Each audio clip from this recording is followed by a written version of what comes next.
Maharashtra टी-ई-टीची exam झालेली आहे आणि आता भरपूर व्हिडिओवर तुम्हाला अपडेट मिळत असेल की जो कट ऑफ किती लागणार आहे आणि ज्याही व्हिडिओमध्ये तुम्ही चेक करत असाल सर्व जे कट ऑफ आहे हे अंदाज लावून कट ऑफ सांगण्यात येत आहे। म्हणजे कोणते तरी जे एज्युकेशन इन्स्टिट्यूट असतात ते अंदाज लावतात, कारण महाराष्ट्र टी-ई-टीकडून कोणत्याही प्रकारचे कट ऑफ अजूनपर्यंत उपलब्ध करून दिलेले नाही आहे।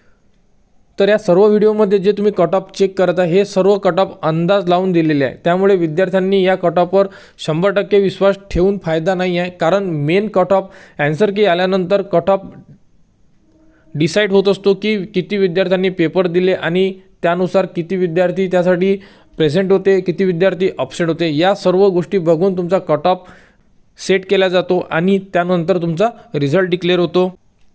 तर या व्हिडिओमध्ये सुद्धा जो कट ऑफ सांगण्यात येत आहे हा कट ऑफ तुमचा अंदाजी आहे, या कट ऑफनुसार तुमचा अंदाजी रिझल्ट लागू शकतो। तर विद्यार्थ्यांना क्वालिफाय म्हणजे तुमची टी-ई-टी एक्झाम जर तुम्हाला पास व्हायची असेल तर तुम्हाला अंदाजी क्वालिफाय मार्क्स किती लागणार आहेत ते आपण या व्हिडिओमध्ये बघणार आहे। तर बघू शकता यामध्ये जनरल कॅटेगरी म्हणजे जे विद्यार्थी ओपन आहे आणि ई-डब्ल्यू-एस आहे, ओपन आणि ई-डब्ल्यू-एसचा कट ऑफ हा सेम लागू शकतो। तर यामध्ये जनरल म्हणजे ओपन आणि ई-डब्ल्यू-एस तर यांना 60%चा कट ऑफ लागण्याचे चान्सेस आहे। म्हणजे 150 पैकी तुम्हाला 90 मार्क्स मिळाले पाहिजे तरच तुम्ही टी-ई-टी ही एक्झाम पास करणार। त्यानंतर ओबीसी जे कॅन्डिडेट आहे यांना 55% म्हणजे मार्क्सनुसार जर कॅल्क्युलेट केलं तर तुम्हाला 82 मार्क्स लागू शकतात।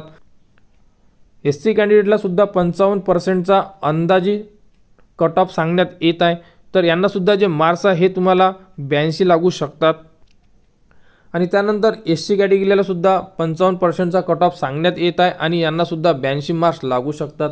तर अशा प्रकारे बाकीच्या ज्या कास्ट आहे जसे की एस-बी-सी कास्टबद्दल सुद्धा भरपूर विद्यार्थ्यांनी कमेंट्स केल्या होत्या आणि त्यानंतर ई-डब्ल्यू-एस तर यांचाही कट ऑफ या दरम्यान लागण्याचे चान्सेस आहे। म्हणजे 60 ते 55% पर्यंत कट ऑफ लागू शकतो आणि हा सर्व कट ऑफ तुमचा अंदाजी ठरवण्यात आलेला आहे। अजूनपर्यंत महाराष्ट्र टी-ई-टीकडून अपडेट दिलेली नाही आहे। आन्सर की आल्यानंतर प्रॉपर अपडेट देण्यात येईल, त्यासाठी आपल्या चॅनलला सबस्क्राईब करा आणि रिझल्ट लागल्यानंतर सुद्धा रिझल्ट कसा चेक करायचा याबद्दलची अपडेट तुम्हाला आपल्या यूट्यूब चॅनलवर उपलब्ध करून देण्यात येणार आहे। कारण त्यामध्ये सुद्धा तुम्हाला रिझल्ट चेक करण्याला आय-डी पासवर्ड सुद्धा लागणार, तर आय-डी पासवर्ड तुम्ही नोट करून ठेवायचं। लास्ट व्हिडिओमध्ये सुद्धा आपण हेच सांगितलं होतं की आय-डी पासवर्ड तुम्हाला रिझल्ट चेक करायला लागणार आहे आणि विदाऊट आय-डी पासवर्डनं चेक करायचं असेल तर त्यासाठी खूप लेट रिझल्ट चेक करावं लागेल। त्याबद्दलची अपडेटसुद्धा तुम्हाला आपल्या यूट्यूब चॅनलवर उपलब्ध करून देण्यात येणार आहे। तर यामध्ये जोही कट ऑफ सांगितलेला हा कट ऑफ तुमचा अंदाजी आहे। तर महाराष्ट्र टी-ई-टीबद्दल जेही पुढील अपडेट येईल ती तुम्हाला आपल्या यूट्यूब चॅनलवर उपलब्ध करून देण्यात येणार आहे। त्यासाठी आपल्या चॅनलला सबस्क्राईब करा व हा व्हिडिओ इतरांपर्यंत शेअर करा।